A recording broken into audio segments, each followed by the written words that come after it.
والمرسلين وعلى آله وصحبه أجمعين. سبحانك لا علم لنا إلا ما علمتنا إنك أنت العليم الحكيم. رب اشرح لي صدري ويسر لي أمري واحلل عقدة من لساني يفقه قولي. أما بعد. Alhamdulillah ala nikmatil Islam, alhamdulillah ala nikmatil iman, wa kafa biha min ni'mah. Alhamdulillah, segala puji bagi Allah Subhanahu wa taala yang mengaruniakan untuk kita Nabi Muhammad, yang mengenalkan bagi kita Nabi Muhammad, yang mengajarkan kepada kita tentang segala hal yang terjadi kepada Nabi Muhammad, yang membawa kita menuju Allah Ta'ala lewat perantara Nabi Muhammad, yang ngajarin kita, nyontohin kita, ngasih tahu kepada kita.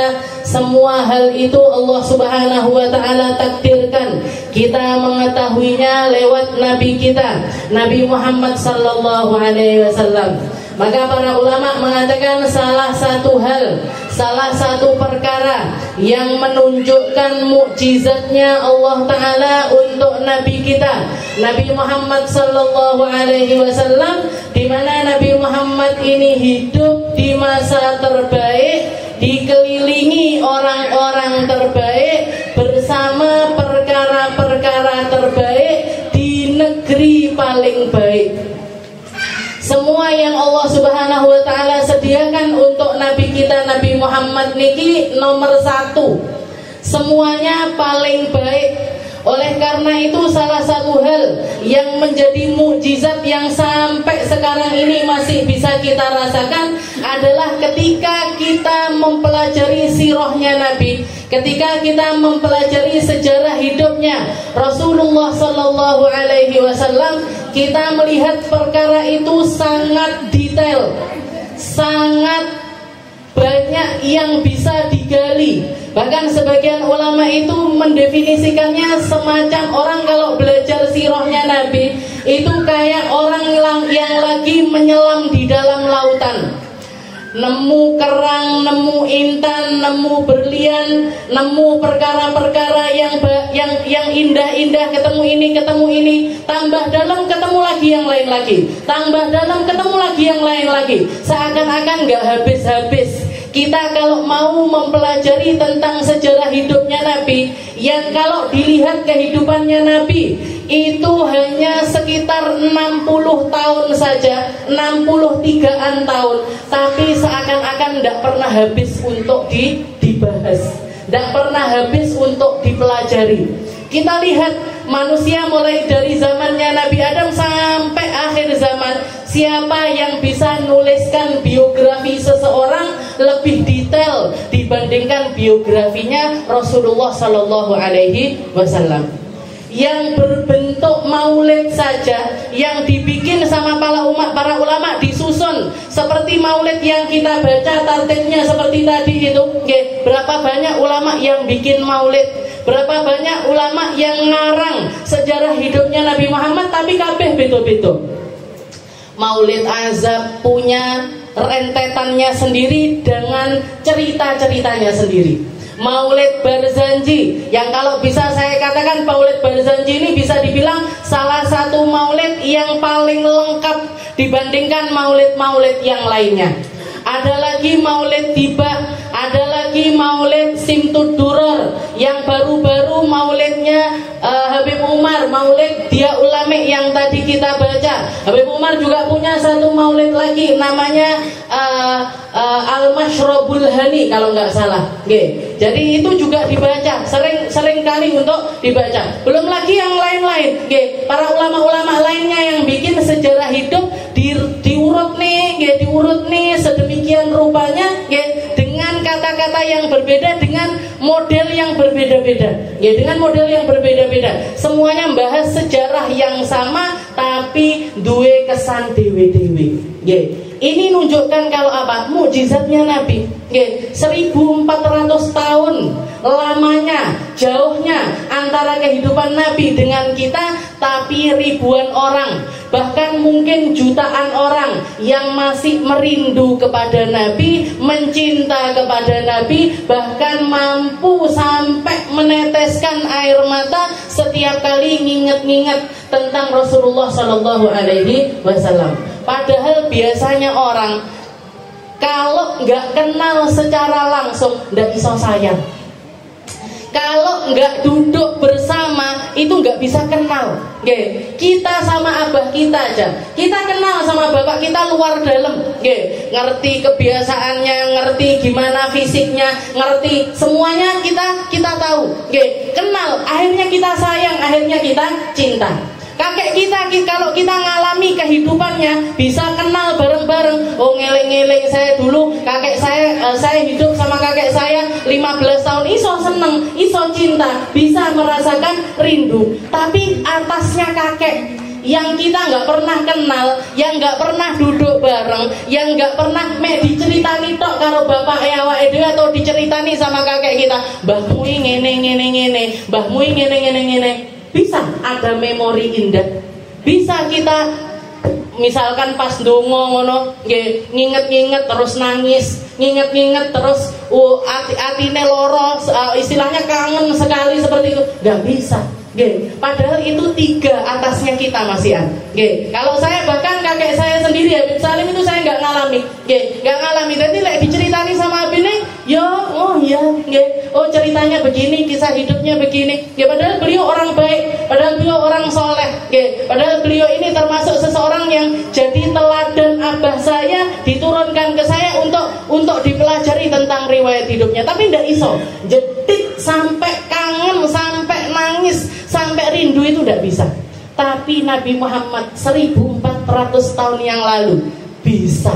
Orang rindu, orang sholawat di mana-mana, orang mengucapkan salam di mana-mana, orang lomba-lomba bikin acara maulid.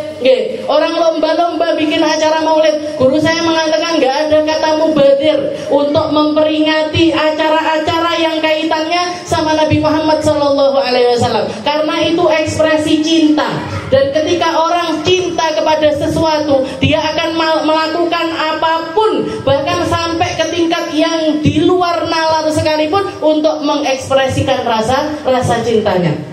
Orang bikin gelaran maulid sampai habis puluhan juta, bahkan sampai ratusan juta. Jangan kalau lihat orang-orang di Madura, wong Madura lek gawe acara maulid, atau orang Banjar kalau bikin acara maulid, mulih besekane samenten Bu. Nggawa ember sitok-sitok isine lengo, beras, gula, segala macam sembako. Itu belum yang dibagikan uang 50 ribuan dan lain sebagainya. Kenapa kok bisa sampai seperti itu? Bahkan mungkin ngalah-ngalahin kalau dia bikin acara ulang tahun untuk anaknya sendiri. Ngalah-ngalahin kalau dia bikin acara ulang tahun untuk dirinya sendiri. Tapi untuk Nabi Muhammad mereka melakukan yang seperti itu. Kenapa kira-kira? Kok bisa seperti itu? Mukjizat Bu. Itu semuanya kalau orang nggak dijaga sama Allah, kalau bukan pilihannya Allah, kalau bukan manusia terbaik di sisi Allah Ta'ala, nggak mungkin bisa sampai bikin orang seperti itu. Dan detail kehidupannya Nabi niku runtut seperti itu. Mulai dari sebelum beliau dilahirkan sampai setelah dilahirkan, ketika masa kecilnya seperti apa, ketika masa remajanya bagaimana, setelah beliau menikah gimana, anake piro, putune piro, semuanya terdeteksi. Semuanya bisa kita pelajari dan semuanya penuh hikmah tanpa celah sama sekali. Ndak enek cacate blas. Kalau secara fisik Sayyidina Hasan bin Thabit itu mengatakan, Sayyidina Hasan bin Thabit penyairnya Nabi, salah satu orang yang paling banyak memuji Rasulullah SAW. Beliau mengatakan, wa ajmalu minka lam tara qattu aina, wa ahsanu minka lam talidin nisa'u, khuliqta mubarra'an min kulli aibin ka'annaka khuliqta kama tasya'u. Katanya beliau, yang lebih indah dipandang mata selain engkau tidak ada lagi ya Rasul. Yang paling indah, bayi yang dilahirkan oleh perempuan terindah, melahirkan manusia terindah, tidak ada lagi selain engkau ya Rasul. Khuliqta mubarra'an min kulli aibin, jenengan lahir tanpa celah, tanpa cacat, tanpa ada sesuatu yang bisa menyerang dirimu. ka'annaka khuliqta kama tasya'u, seakan-akan jenengan piyambak sing nulisne skenario hidup, seakan-akan Anda sendiri yang desain wajah, tangan, kaki, kulit, rambut, seakan-akan jenengan order rien sama Allah Subhanahu wa taala. Ya Allah Gusti, nyuwun rambut begini, minta mata model ini, minta hidung begini, minta kulit gini, minta badan gini, minta kayak order. Kayak order ka'annaka khuliqta kama tasya'u, seakan-akan jenengan niki lahir sesuai permintaan sendiri. Ada di antara kita yang lahir sesuai permintaan kita, ngoco ae, ngoco. Irungku kok ngene, pipiku kok ngene, alisku kok ngene. Nabi Muhammad tidak ada perfect, perfect, gak ada yang perlu istilahnya gak ada yang bisa dicacat. Dari fisiknya Rasulullah Sallallahu Alaihi Wasallam itu secara fisik, batinnya beliau, akhlaknya beliau mengungguli semua keindahan fisiknya. Sampai dikatakan seorang sahabat ketika melihat Rasulullah, setelah itu melihat ke bulan, waktu itu purnama, nginceng lagi sama Nabi, ngelihat ke purnama lagi, nginceng lagi sama Nabi, ngelihat purnama lagi. Katanya beliau, jenengan kalih bulan loh, ganteng jenengan ya Rasul. Bulannya iri sama indahnya wajahmu, bercahayanya kulitmu, semua yang ada pada dirimu bikin iri seluruh makhluk. Bikin iri seluruh makhluknya Allah Subhanahu wa ta'ala. Dan semuanya, kullul kainat, semua yang diciptakan sama Allah ta'ala punya sambungan kepada Nabi kita, Nabi Muhammad Sallallahu Alaihi Wasallam. Semua berkhidmah kepada Nabi, semuanya berusaha untuk menunjukkan cintanya kepada Nabi, semuanya punya momen-momen tertentu dengan Rasulullah Sallallahu Alaihi Wasallam. Dengan Rasulullah, seperti salah satu misalnya yang kita tahu kisahnya, Rasulullah itu mulai dari beliau dilahirkan, Allah Ta'ala sudah nyepai awan yang setiap beliau kemana-mana itu ikut ngiringi. Makanya Rasulullah tidak perlu sunscreen, tidak perlu pelindung panas matahari, tidak perlu, tidak kenal Rasulullah sunscreen, body, opo, tetek bengek ini nggak pakai Rasulullah. Jadi kenapa? Karena setiap kali beliau lahir ada awan khusus yang diperintahkan sama Allah Ta'ala untuk mengikuti beliau kemana-mana. Pertama kali yang menyadari itu adalah Sayyidah Halimah. Sayyidah Halimatus Sa'diyah, yang beliau berangkat dari rumahnya nyari anak susuan dengan harapan ekonominya ini terangkat, dengan harapan ekonominya ini membaik. Aku tak golek anak wong sugih Mekah, nanti lek tak openi, barangkali majikan saya, barangkali bapak si anak ini nanti bakalan gelontorkan harta yang banyak untuk saya. Tak openi ne sing apik, tak warane sing apik-apik. Itu harapannya Sayyidah Halimah. Begitu beliau berangkat, satu-satunya yang beliau punya ini onta yang sudah ringkih, kurus, kering, kuru banget, melakukannya ketemek. Itu diceritakan di dalam Maulid Tiba. Nah, jangan mau baca, ada ceritanya di dalam Maulid. Tadi di Maulid dia ulama juga dibahas sekilas, tapi yang detail ada di Maulid Tiba.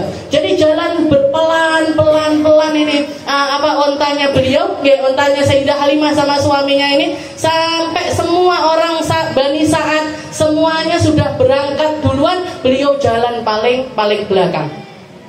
Wah, malam itu dan kalailah malam itu putrinya Sayyidah Halimatus Sa'diyah sendiri tidak berhenti nangis karena air susunya Sayyidah Halimah ini tidak keluar. Karena makanan yang sedikit, minuman yang sedikit, akhirnya air susunya ini nggak bisa bancar. Jadi ngepuk-ngepuk sepanjang malam nenangkan si bayi ini tadi. Sampai nyampe ke negeri Mekah, semua perempuan dari Bani Sa'ad sudah dapat, orang-orang Mekah sudah nungguin di sekitaran Ka'bah sama bawa bayi masing-masing. Dan tahun itu dikatakan salah satu hal yang jadi penjagaannya Allah Ta'ala untuk Nabi Muhammad, semua bayi yang dilahirkan tahun itu kabeh lanang, tidak ada bayi perempuan. Allah Ta'ala nggak mau ada bayi yang dibunuh di tahun dilahirkannya Nabi kita Nabi Muhammad Sallallahu Alaihi Wasallam. Karena kebiasaannya orang Mekah bunuhin anak perempuan. Jadi semua bayi selama setahun lahir lanang kabeh. Bayi itu jejer-jejer di sekitaran Ka'bah, semuanya perempuan-perempuan sak keluarga bawa bayinya untuk disusukan kepada Bani Sa'ad. Setiap kali ketemu sama bayinya Nabi Muhammad, iki bapake sapa? Abdullah. Mana ayahnya? Sudah meninggal, ditinggal. Mana? Setiap nanya, ada yang nanya lagi, ini bayinya siapa? Abdullah. Mana bapaknya? Meninggal. Mau kabeh. Semuanya tidak mau, semuanya nolak bayinya Rasulullah Shallallahu Alaihi Wasallam. Sampai semuanya udah dapat anak-anak, tinggal Sayyidah Halimah datang sendirian, dan cuman tersisa bayinya Nabi Muhammad pada saat itu digendong sama Sayyidah Halimah, dibawa masuk ke rumahnya Sayyidah Aminah, disusuin. Begitu disusuin, dikatakan maaf Pak, payudaranya Sayyidah Halimah langsung terisi susu penuh. Mimik sampai warak Nabi Muhammad, minum juga putrinya beliau sampai kenyang. Sampai Sayyidah Halimah sendiri heran, iki mesti. Jadi beliau mengatakan kepada Sayyidah Aminah, ya Ummu Muhammad, wahai ibunya Muhammad, sungguh innahu la ibnun mubarak. Sungguh bayi ini nggak mungkin kecuali bayi yang bawa berkah. Wes tak gowone, wes tak openane. Kamu bayar aku semampumu. Karena beliau tahu tinggal ibu tunggal. Beliau adalah ibu tunggal, nggak ada suaminya. Wes bayaran aku saikhlasmu. Dikatakan begitu dibawa sama Sayyidah Halimah, naik ke atas ontanya, onta yang pertamanya lemes, kurus, kering. Dikatakan semua orang yang lihat waktu itu sampai heran-heran, langsung ngadeg jejeg Melayu. Langsung lari, marani Nabi Muhammad Sallallahu Alaihi Wasallam, dinaikkan ke atas onta bersama suami dan juga Sayyidah Halimah sama bayinya Sayyidah Halimah sendiri, langsung yusabiqu an-naqah. Jadi lari sekencang-kencangnya, ngalahkan semua ontanya Bani Sa'ad. Rombongan orang-orang Bani Sa'ad ini yang pertamanya sudah duluan pergi bawa bayi-bayi, ini ontanya Sayyidah Halimah lari ngalahkan mereka semuanya. Sampai semuanya mengatakan, apa yang terjadi kepadamu wahai Halimah? Bukankah onta itu onta yang kemarin lemah, kurus, kering, gak iso nyapo-nyapo? Saya ada apa dengan dia kok bisa lari sebegitu kencangnya? Dikatakan kenapa kok bisa seperti, kenapa kok Allah Ta'ala nunjukkan hal yang semacam itu? Allah Ta'ala ingin nunjukkan bahwasanya siapapun yang nolak Nabi Muhammad bakalan tertolak. Siapapun yang ngeremehkan Nabi Muhammad akan diremehkan. Siapa yang cemburu Allah Ta'ala, yang cemburu Allah Ta'ala. Dan dikatakan ketika itu, pada saat itu juga Sayyidah Halimah baru sadar, karena tidak merasakan panas matahari sama sekali. Dilihat ke atas langit, ternyata ada awan yang setiap kali beliau jalan, ikut jalan, melayu cepet, melok melayu cepet, mandek, melok mandek, setiap kali bawa Nabi kita Nabi Muhammad Sallallahu Alaihi Wasallam. Nyampe ke Bani Sa'ad, nyampe ke tempat tinggalnya Sayyidah Halimatus Sa'diyah. Dikatakan pada saat itu kebunnya Sayyidah Halimah, sawahnya Sayyidah Halimah, semua istilahnya tanaman-tanamannya Sayyidah Halimah yang biasanya panennya cuma setahun sekali, semenjak Nabi Muhammad di situ setahun 2 kali. Kalau orang-orang Bani Sa'ad mau gembalakan kambingnya, ngikuti kambing-kambingnya Sayyidah Halimah. Karena setiap kambing setiap kambing yang di situ dipakai gembalakan kambingnya Sayyidah Halimah, itu tahu-tahu langsung tumbuh hijau semuanya rumput. Rumput itu hijau kabeh. Jadi tilae dimakan sama kambingnya Sayyidah Halimah, dimakani sama kambing-kambingnya Bani Sa'ad yang lain. Itu terjadi selama 2 tahun Nabi Muhammad tinggal di rumahnya Sayyidah Halimah. Kayak nggak masuk akal. Jadi tumbuhan tumbuh nggak masuk akal. Kambing-kambing lahiran sing biasanya lahiran berapa kali? Setahun sekali, ini setahun bisa 2 kali. Pokoknya recel bayine, anak-anak, kambing yo lahiran, onta ya lahiran, kuda ya lahiran, wis koyo entuk rezeki ndak tahu arahnya dari mana semenjak datangnya Nabi Muhammad. Makanya dinyang sama Sayyidah Halimah. Begitu Nabi Muhammad selesai disapeh 2 tahun tinggal sama Sayyidah Halimah, dibawa lagi kepada Sayyidah Aminah, minta tambahan waktu. Wes ben ning omahku ae Aminah. Ini kambing-kambing ini biar tambah banyak lagi, ya kebun saya biar berbuahnya banyak lagi. Ya dinyang. Katanya Sayyidah Aminah, ya sudah kalau kamu pengen saya ajarin dia. Toh dia di kampung kamu bahasanya fasih, omongannya indah karena masih terjaga udaranya dan lain sebagainya. Di pedesaan kan lebih bersih dibandingkan di kota. Wis kuwonen dibawa beberapa bulan, beberapa minggu kemudian kejadian yang namanya syaqqus sadr. Jadi dadanya Nabi dibelah sama malaikat Jibril ketika Rasulullah lagi main-main sama anak-anak sebayanya di sekitaran situ, di sekitaran rumahnya, di pinggir rumahnya Sayyidah Halimah. Tahu-tahu datang 2 malaikat, satunya malaikat Jibril, satunya malaikat yang bawa baskom isinya air zam-zam. Nabi Muhammad diterlentangkan di hadapan anak kecil-kecil banyak ini. Jadi saksinya pada saat itu adalah anak kecil-kecil sebayanya Nabi. Rasulullah diterlentangkan, malaikat Jibril ngambil pisau, dibelah dadanya Nabi, diambil sesuatu dari tempat tersebut, dicuci pakai air zam-zam. Malaikat Jibril mengatakan, ya Muhammad, hadza hadduka minasyaiton. Ini adalah haddu, bagiannya setan yang ada pada diri setiap manusia, yang ada pada diri setiap manusia, yang ada pada dirimu. Aku keluarkan, aku cuci, dimasukkan lagi, diusap sama malaikat Jibril kembali seperti sedia. Kalau anak kecil-kecil ini yang heboh, melayu kabeh ning omahe orang tuanya mereka. Mata Muhammad, mata Ibnu Abdillah, mati. Ada yang bunuh Muhammad, ada yang belah dadanya Muhammad, dibelah kabeh anak kecil. Apa iso bocah cilik ngapusi? Apa ada anak kecil, apa yang dia lihat itu yang dikatakan, sing didelok diceritakan. Jadi semua anak kecil-kecil waktu itu heboh, marani bapak ibu dewe-dewe ke rumah heboh, Muhammad mati, Muhammad dibelah dadanya dan lain sebagainya. Sayyidah Halimah datang mendatangi Nabi Muhammad, diceritakan apa yang terjadi kepadamu nak, diceritakan begini. Sayyidah Halimah takut, dibawa pulang kembali kepada ibunya yaitu Sayyidah Aminah. Dibalik kepada Sayyidah Aminah, diceritakan. Pertama tidak mau ngaku, pertama ngenyang ben tinggal lagi, nambah kuota istilahnya, minta tambahan waktu. Kok ujuk-ujuk dibalik nih. Katakan yang sebenarnya wahai Halimah, ceritakan ada apa? Ini Muhammad ini kenapa kok kamu kembalikan? Akhirnya diceritakan sama Sayyidah Halimah, begini. Saya khawatir, saya takut terjadi apa-apa lagi. Saya takut nggak bisa jagain dia dengan benar. Katanya Sayyidah Aminah, wallahi, demi Allah wahai Halimah, hal yang semacam itu, keburukan-keburukan yang kamu khawatirkan itu nggak akan pernah terjadi kepada putraku.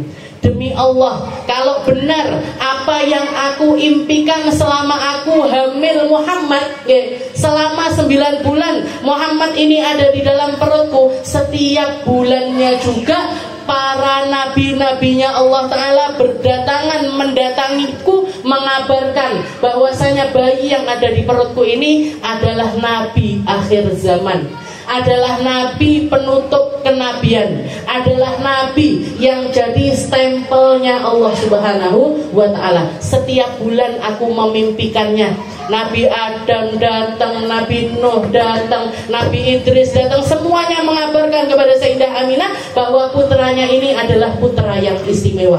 Dan aku selama hamil wahai Halimah, la ajidu alaman wala thiqala. Saya enggak pernah merasakan sakit ataupun berat sebagaimana yang dialami ibu-ibu hamil pada umumnya. Yo ndak mutah-mutah, yo ndak gliyeng-gliyeng, yo ndak semaput-semaput, apa neh ngidam sing aneh-aneh. Sama sekali nggak terjadi kepada Sayyidah Halimah. Katanya kepada Sayyidah Aminah, satu-satunya hal yang membuat aku yakin bahwa aku ini lagi hamil, annallaha qad rafa'a minniyal haidah. Haid yang biasanya datang setiap bulan itu nggak datang. Satu-satunya yang yang bikin saya yakin saya hamil beneran adalah haidku terangkat dan perutku setiap bulannya semakin besar dan semakin besar. Selain itu tidak pernah geletak model lopo iso turu, maam sembarang doyan, bahkan lahir pun tidak merasakan sakit sama sekali Sayyidah Aminah. Itu yang beliau katakan. Jadi kalau ada orang mengatakan Sayyidah Aminah ibunya Nabi di neraka, ayahnya Nabi di neraka, iki mikire piye carane? Ini mikirnya ini gimana? Dia itu nerka-nerka itu dengan model seperti apa? Dengan model seperti apa? Sebelum kita semuanya beriman, Sayyidah Aminah sudah beriman. Sebelum kita semuanya kenal sama Nabi Muhammad, beliau sudah kenal. Sebelum kita tahu apapun tentang Nabi Muhammad, beliau lebih tahu dibandingkan siapapun. Beliau lebih tahu dibandingkan siapapun. Akhirnya balik lagi, tinggal bersama Sayyidah Aminah, tapi cuman berjalan setahun, sekitar 2 tahun kurang, karena usianya Nabi 4 tahun, Sayyidah Aminah juga meninggal dunia. Kenapa kok diambil semuanya? Bapaknya diambil, ibunya diambil, kakeknya diambil. Kenapa kok diambil? Semua orang yang berpotensi untuk merawat seseorang setulus-tulusnya, orang yang paling punya peran di dalam pendidikan setiap orang diambil, direnggut semuanya dari diri Nabi kita Nabi Muhammad. Karena Allah Ta'ala pengen gak ada persangkaan apapun yang dituduhkan atas diri Nabi Muhammad. Oh bocah iki akhlaknya apik, pancen bapaknya Abdullah, pancen putune Abdullah bin Abdul pancen yo putune Abdul Muthalib. Memang ibunya yang luar biasa, di dalam pendidikannya nggak ada. Jadi hilang semua katanya Nabi Muhammad, adabani rabbi fa ahsana ta'dibi. Saya ini dididik langsung sama Allah Subhanahu wa taala dengan pendidikan sebaik-baiknya pendidikan. Sebaik-baiknya pendidikan. Jadi seperti itu. Makanya ketika bulan Maulid semua orang bergembira, semua orang merasakan hype-nya, yang ada di lingkungan yang semacam ini pastinya, sing mau karo mulutan yo panggah lempeng-lempeng ae, lempeng ae uripe. Muhammad ora usah ulang tahun, ora usah, Maulid ora usah, kabeh ora usah, yo awakmu ora kenal Nabi yo syukur. Ya seperti itulah. Jadi istilahnya keadaan yang seperti ini diajarkan dan dibikin sama para ulama kita. Karena kalau kita pikir-pikir, umat ini selalu butuh teladan, dan umat ini selalu butuh event, selalu butuh istilahnya sesuatu yang dinaikkan. Jangan melihat itu lomba-lomba menyanyi, bahkan nggak cuma lomba nyanyi, lomba masak itu. Tahun ini selesai, tahun depannya bikin lagi juara-juaraan, juara 1, juara 2, juara 3, season 1, season 2, season 3, tahun nenek. Setiap tahun ada. Kenapa? Untuk bikin karena orang ini, seseorang itu butuh, dan selalu tertarik dengan sesuatu yang baru, selalu tertarik dengan sesuatu yang bikin dia ini, hobine masak, yo senengane delok masak-masak, otomatis idolanya sama tukang masak. Kalau orang suka nyanyi, senengane delok ajang kompetisi nyanyi, terus idola sama penyanyinya, kan seperti itu kan. Makanya kenapa kok ulama itu nonton ben maulid, bikin maulid? Kenapa?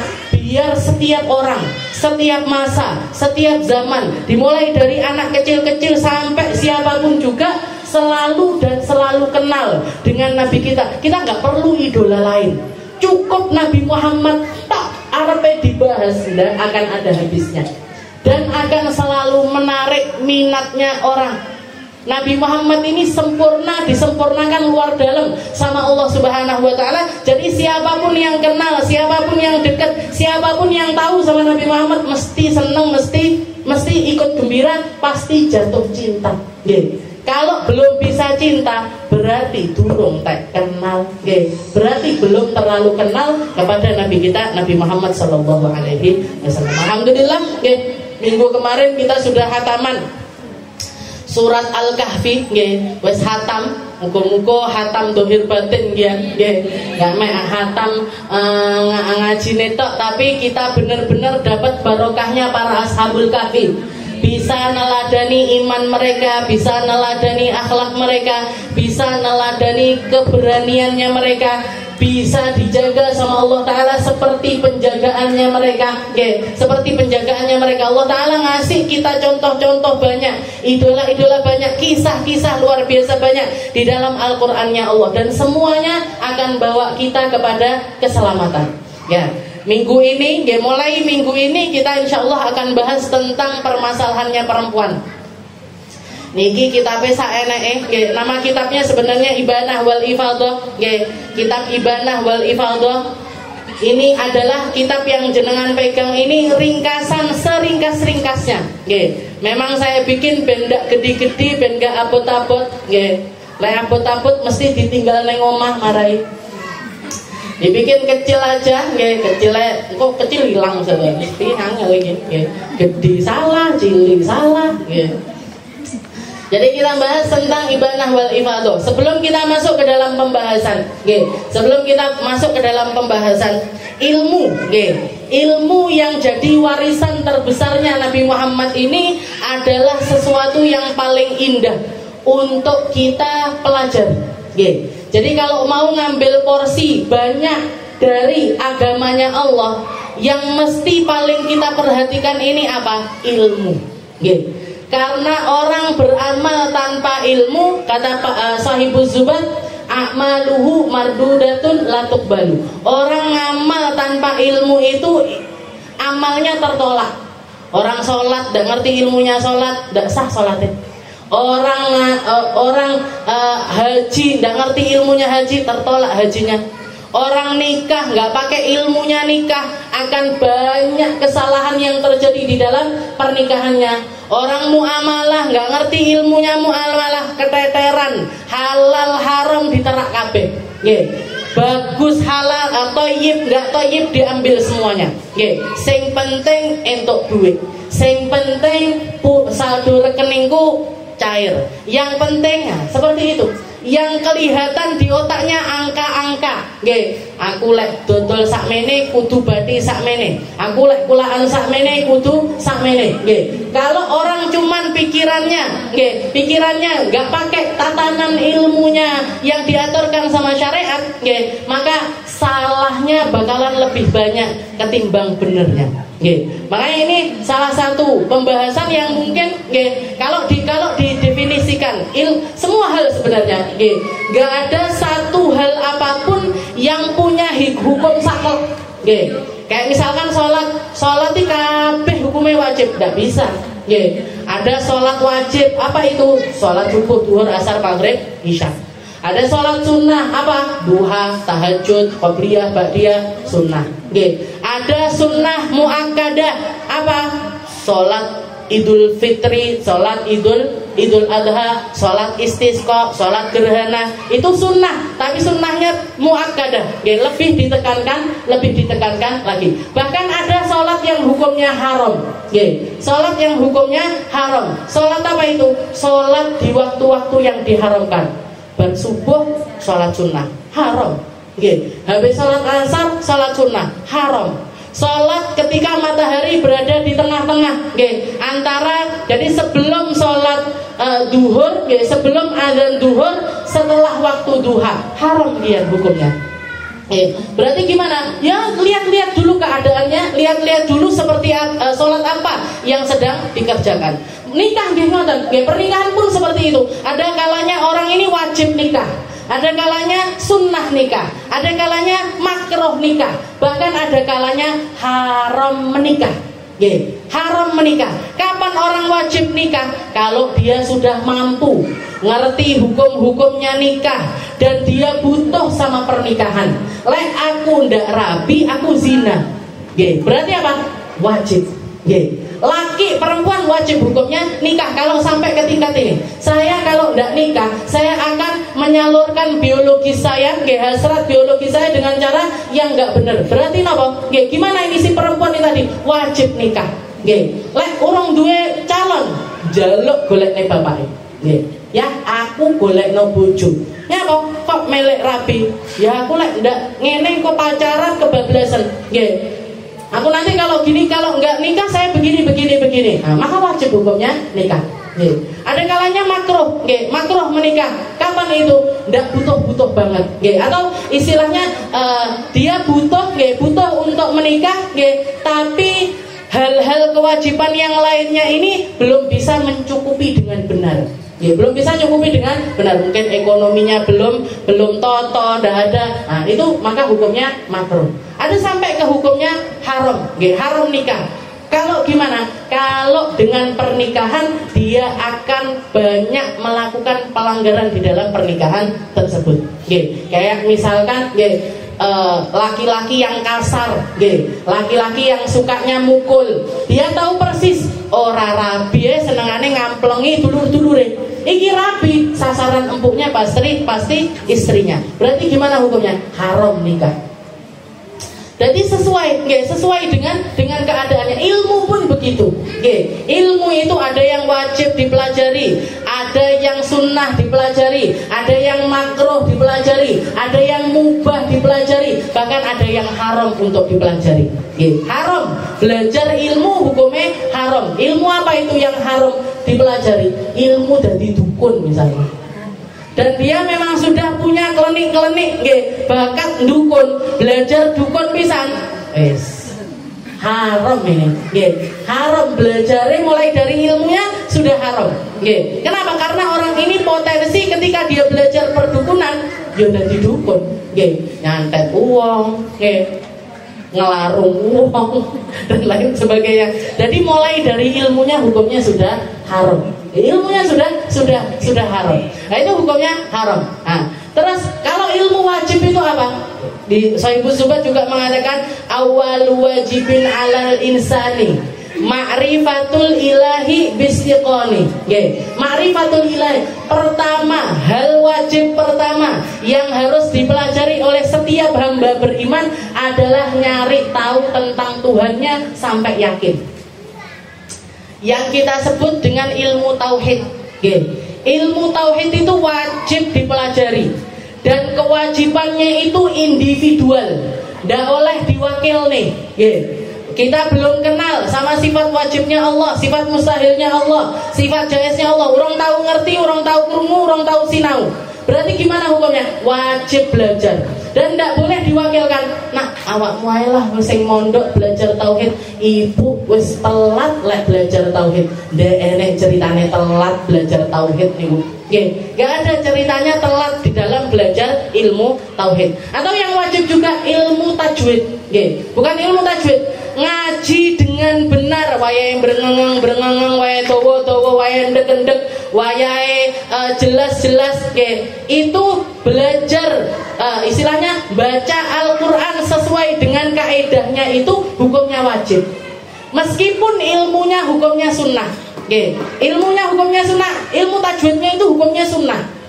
Kayak kita tahu kalau nun sukun ketemu ta, hukumnya adalah ikhfa. Kalau nun sukun ketemu sama kha, hukumnya adalah idhar. Kalau alif ada fathah setelah itu diiringi alif atau kasrah diiringi ya dhammah diiringi waw, hukumnya adalah mad tabi'i.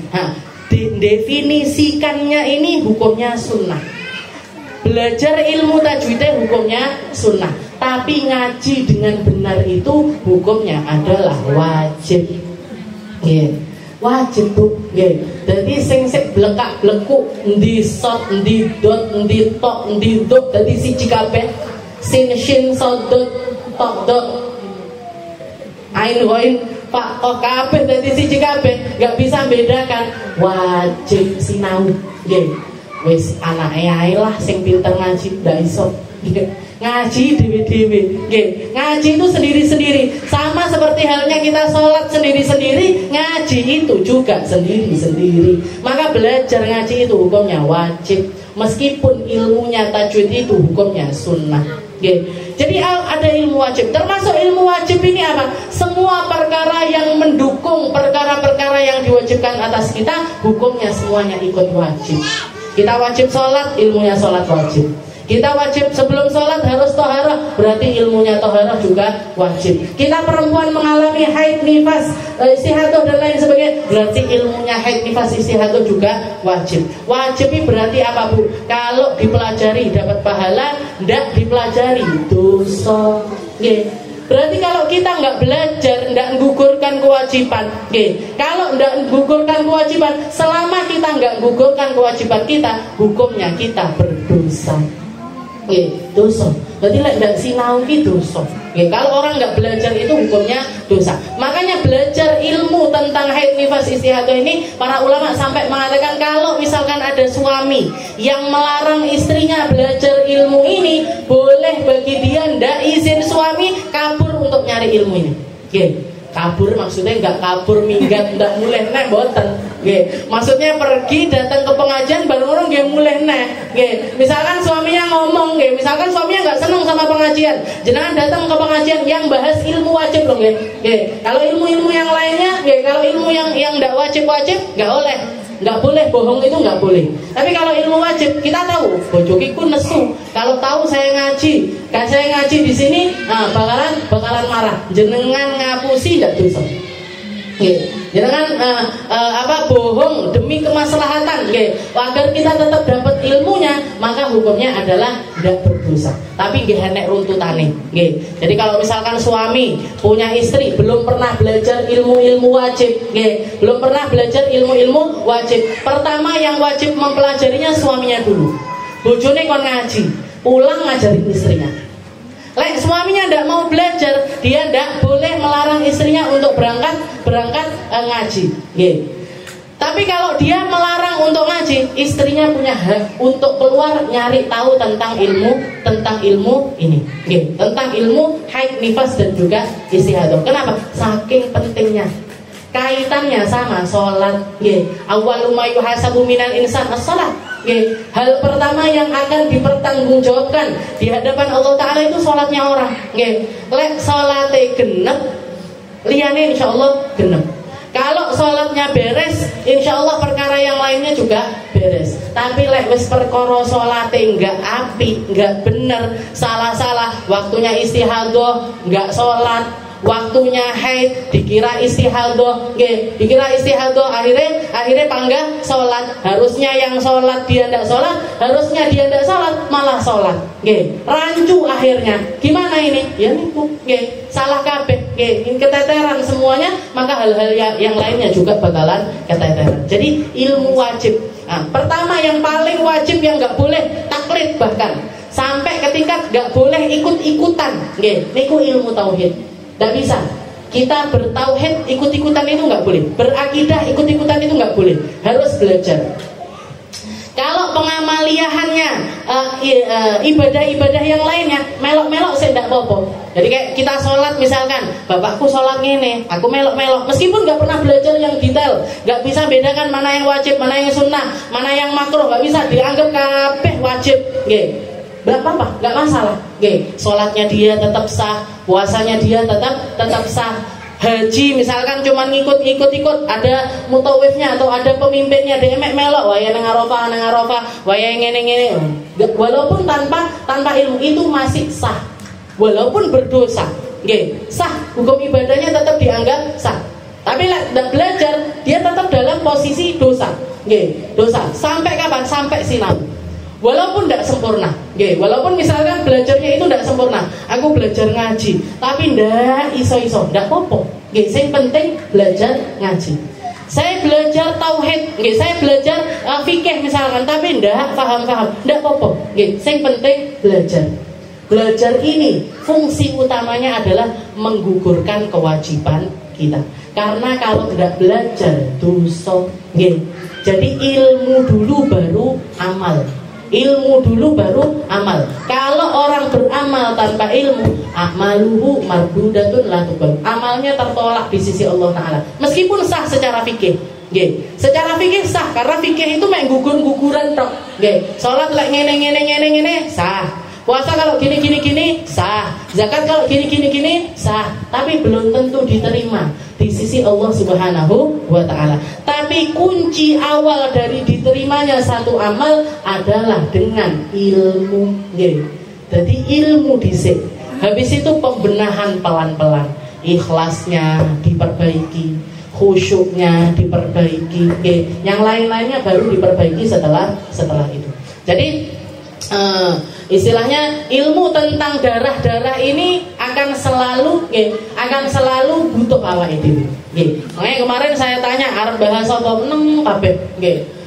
Terserah saja, manut saja. Senengane kan ngoten, kaniar tapi minta ayo bahas haid lagi, bahas haid lagi karena ini ilmu penting dan gampang lali biasanya ibu-ibu, gampang lali. Jadi sekedar untuk menggugurkan kewajiban juga untuk nyari tahu tentang perkara-perkara setiap bulannya kita, karena orang perempuan kalau istilahnya mayoritas usianya dia jalanin haid, mengalami yang namanya haid. Kalau nikah malah tambah lagi, gue meteng lahiran nifas, nifas. Jadi ilmunya haid, ilmunya nifas, ilmunya istihadah ini minimal kita bisa membedakan.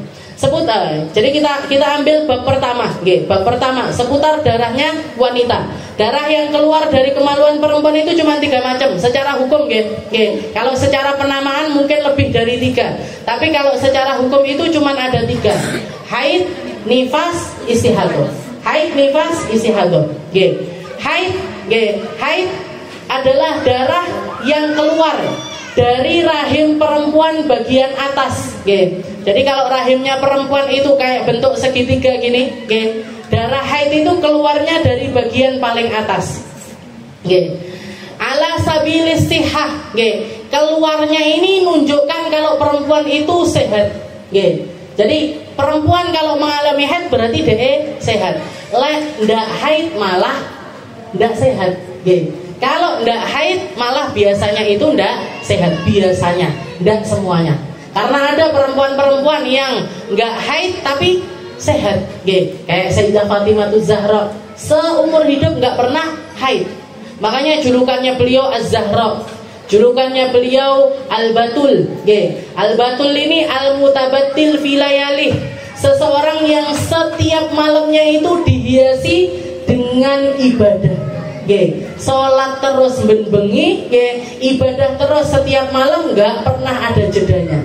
Padahal kehidupannya beliau setelah beliau menikah ini ndak meteng nyusoni lah nglair nih, meteng neh nyusoni neh nglair neh, meteng neh Karena dalam usia 10 tahun pernikahannya beliau, 10 tahunan pernikahan beliau dengan Sayyidina Ali, anaknya 6. Anaknya 6 berarti nopo? Meteng lahiran, meteng neh lahiran neh, meteng neh nyusoni lahiran, seperti itu terus selama 10 tahun kehidupannya Sayyidah Fatimah. Tapi beliau tidak jalanin haid sama sekali.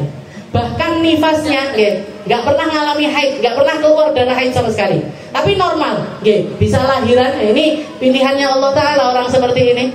Dan bahkan nifasnya, dikatakan nifasnya Sayyidah Fatimah itu mujah sebentar. Maghrib sholat jamaahan di masjidnya Nabi, pulang lahiran langsung mandi wiladah sekaligus mandi selesai dari nifas, isya wis sholat jamaahan. Niku Sayyidah Fatimah. Setiap kali beliau melahirkan seperti itu. Jadi tidak pernah ninggal jamaah, tidak pernah ninggalkan sholat sama sekali seumur hidupnya beliau. Makanya julukannya Az-Zahra. Az-Zahra itu perempuan yang aromanya wangi. Wanginya bukan karena pakai parfum, bukan karena dandan dan lain sebagainya, tapi aroma wanginya ini aroma ibadahnya yang begitu banyak, zikirnya yang begitu banyak, Al-Qur'annya yang begitu banyak, dan khidmahnya sama orang tuanya yang luar biasa banyak. Az-Zahra Al-Batul, Al-Batul orang perempuan yang bersih, nggak tahu haid sama sekali, nggak pernah nifasnya cuman mujah. Jadi bayi lahir langsung nifas selesai. Itu Sayyidah Fatimah Zahra. Jadi haid apa? Kalau haid itu apa? Darah yang keluar dari rahim perempuan bagian atas. Darah yang keluar dari rahim perempuan bagian atas dalam keadaan sehat tanpa sebab, seperti melahirkan ataupun keguguran. Kalau habis lahiran, habis keguguran, hukumnya ganti jadi nifas. Hukumnya ganti jadi nifas di waktu tertentu. Jadi ada waktu-waktunya sendiri. Haid itu hanya bisa terjadi Kalau perempuan yang pertama kali mengalami haid umurnya harus di atas 9 tahun kurang 16 hari. Kalau yang kedua, ketiga, seterusnya yang jadi kebiasaan haidnya, dia baru bisa dianggap darah itu darah haid setelah mengalami masa suci lebih dari 15 hari 15 malam. Okay. Jadi perempuan haid yang dimaksud dengan di waktu tertentu, okay. Haid itu punya waktu tertentu. Dua kategorinya. Kalau perempuan ini perempuan yang pertama kali haid, okay. Jadi haid pertamanya dia, ini anak perempuan ini harus dipastikan usianya di atas 9 tahun kurang 16 hari. Umur hijriah, okay. Bukan umur sitoke apa? Masehi. Bukan umur Masehi. Pakainya tanggalan hijriah, bukan tanggalan Masehinya. Jadi 9 tahun kurang 16 hari. Di bawah itu bukan dianggap haid. Jadi anak umur 7 tahun haid misalkan, bukan haid. Anak umur 6 tahun keluar darah, bukan haid ini. Bukan haid karena dia belum cukup umur. Harus di atas 9 tahun kurang 16 hari. Tapi kalau sudah yang kedua, ketiga, dan seterusnya kayak kita sudah jadi kebiasaan setiap bulan, ini darah keluar ini yang harus kita pastikan dulu apa? Kita lihat masa suci kita. Terakhir haid bulan kemarin suci tanggal piro yo? Dihitung. Kalau lebih dari 15 hari 15 malam berarti darah itu adalah darah haid. Tapi kalau masih kurang dari 15 hari 15 malam, namanya adalah istihadah. Hukumnya istihadah. Kalau detailnya lagi disebutnya, para ulama menyebutnya takmilatan lituhur. Perempuan ini adalah perempuan yang mengalami istihadah dan dia harus menyempurnakan masa sucinya. Jadi misalkan ada perempuan haid suci tanggal 1, suci tanggal 1, suci 10 hari keluar darah lagi, keluar darah lagi. Gimana ini? Hukumnya apa ini? Istihadah. Terus harus ngapain dia? Tetap sholat. Kalau Ramadan tetap puasa, sampai nunggu pas 15 hari 15 malam. Pas 15 hari 15 malam. Jadi misalkan tanggal 1 dia suci itu jam 1 siang. Jadi tanggal 1 bulan Januari misalkan, Januari tanggal 1 jam 1 siang dia suci dari haid. Tinggal ngitung. Tanggal 2 jam 1 sehari. Tanggal 3 jam 1 2 hari. Tanggal 4 jam 1 3 hari. Tanggal 5 jam 1 5 hari. Terus berarti tanggal berapa? Tanggal 16 jam 1 siang. Yang setelah jam 1 siang dianggap sebagai haid, yang sebelum jam 1 siang dianggap sebagai istihadah. Dianggapnya sebagai istihadah. Nah, ini namanya di waktu tertentu, mempunyai minimal, mempunyai maksimal, mempunyai kebiasaan. Haid ini ada minimalnya 24 jam, maksimalnya 15 hari 15 malam, biasanya 6 sampai 7 hari. Rata-rata perempuan biasanya haidnya 6 hari 7 hari. Akeh-akeh 8 9 hari. Tapi kalau lebih dari itu gimana? Yang penting nggak sampai 15 hari masih dianggap sebagai haid. Tapi kalau sudah lebih dari 15 hari, nah ini berarti nyampur. Mesti enek haidnya, mesti ada istihadahnya. Campur antara haid dengan istihadah, tinggal nanti kita milah-milah. Itu yang pertama, darah haid. Kalau darah nifas apa? Darah nifas ini adalah darah yang keluar dari rahimnya perempuan setelah kosongnya rahim dari kehamilan. Jadi kalau sudah terbukti hamil, kok janinnya ini keluar, yang keluar setelah janin ini dianggap sebagai nifas. Saya hamil 3 bulan keguguran, setelah bayinya keluar darah sudah 7 hari 10 hari misalkan, darah apa ini? Nifas. Darahnya adalah darah nifas. Meskipun nggak bayi lahir istilahnya setelah 9 bulan, tetap hukumnya adalah nifas. Karena nifas ini adalah darah yang keluar setelah kosongnya rahim dari kehamilan. Nah, dari kehamilan ini tidak mesti bayi, walaupun segumpal darah, walaupun segumpal daging, yang penting sudah ada bukti kalau dia ini hamil. Maka yang setelahnya hukumnya adalah nifas. Begitu juga dan setelah kosongnya. Berarti apa? Kalau misalkan ada perempuan hamil kembar limo, bayi pertama lahir subuh dijenengi subuh. Bayi kedua lahir duhur dijenengi duhur. Bayi ketiga lahir asar dijenengi asar. Maghrib dijenengi maghrib, isya dijenengi isya. Jadi subuh, duhur, asar, maghrib, isya. Lahirnya ini istilahnya jedanya itu panjang-panjang. Gimana ini? Yang dihukumi nifas yang mana? Setelah bayi isya. Setelah bayi yang terakhir. Berarti antara subuh sampai duhur, duhur sampai asar, asar sampai isya. Nah, sampai ini hukumnya apa?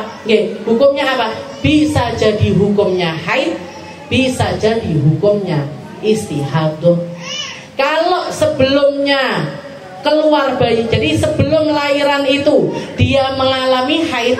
Jadi misalkan 2 hari sebelum melahirkan keluar darah banyak, lebih dari 24 jam, berarti dianggap sebagai haid. Yang diantaranya ini tadi juga dihukumi sebagai haid. Tapi kalau misalkan sebelumnya melahirkan ini tidak keluar apa-apa sama sekali, ngelarani tapi tidak metu darah, atau keluar darah tapi tidak nyampe 24 jam, maka darah yang ada di antaranya ini hukumnya adalah istihadah. Lah istihadah berarti gimana hukumnya Ustazah? Wajib sholat. Orang kuat sholat terus bukaan gerengsengi loro ndak karu-karuan, nggak kuat sholat ini gimana? Ya sudah, nanti setelah selesai dari nifas wajib diqodho subuh, duhur, asar, maghrib, isya itu tadi semuanya sholatnya wajib untuk diqodho karena bukan haid, bukan nifas, tapi istihadah. Jelas Jadi haid, setelah itu yang kedua nifas. Darah yang ketiga, hukum yang ketiga adalah istihadah. Apa ini istihadah? Setiap darah yang tidak bisa dianggap haid, tidak bisa dianggap nifas, hukumnya jadi istihadah. Jadi kita ngelihat darah, tidak bisa dianggap haid, tidak bisa. Dianggap nifas juga tidak bisa, karena ada setelah lahiran. Berarti hukumnya apa? Istihadah. Istihadah ini wajib sholat dan sah sholatnya, wajib puasa dan sah puasanya, dan sah puasanya orang yang puasa ketika istihadah dan tidak perlu diqodoi, dan tidak perlu diqodoi sama sekali. Nah ini tiga hukumnya darah, ada haid, ada nifas, ada istihadah. Niki mawon, insyaallah lanjutannya kita lanjutkan di pertemuan yang selanjutnya. Benda jumbo, benda dari siji gimana ngopo, giopo, berpiopo, biar pelan-pelan masuknya, biar sedikit-sedikit masuknya sambil kayak sempet karo masak-masak terus diwoco opo ya ini hanti ngene nifasi ngene karo sinau sama belajar lagi biar kita ngerti, biar kita paham, biar kita sholatnya benar, biar apa yang menjadi kebiasaan kita ini tidak membuat kita salah di dalam mengambil sikap. Utamanya adalah ini mesti kaitannya sama sholat dan juga puasanya seseorang. Mungkin bermanfaat, mungkin istiqomah, mungkin dikasih kepahaman, mungkin dikasih sama Allah Ta'ala perkara gampang untuk memahami, perkara gampang untuk ngerti, perkara gampang untuk masuk ke dalam hati-hati kita, agar semuanya kembali baik kepada diri kita dan bikin perkara-perkara lanjutannya ini juga berlanjut dengan sesuatu yang baik. Ala hadhihi niyyah wa ala niyatin salihah wa ila hadratin Nabi Muhammad sallallahu alaihi wasallam bisirril Fatihah.